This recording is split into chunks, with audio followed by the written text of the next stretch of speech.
তরুণ প্রজন্ম যদি একবার গর্জে ওঠে মুসলিমদের, ইনশাআল্লাহ তাআলা তারা সকল বাতিলের ভিত্তি গুঁড়িয়ে দিতে পারে ইনশাআল্লাহ।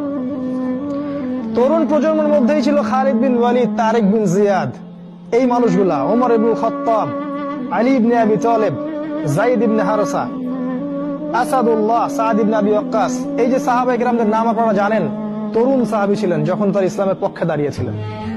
একাই ওমর সে সারা মক্কাকে পরিবর্তন করে ফেললো।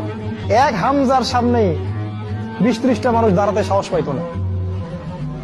একজন তারেক বিন জিয়াদ, তিনি স্পেন জয় করে ফেললেন মাত্র অল্প কিছু সৈন্য নিয়ে।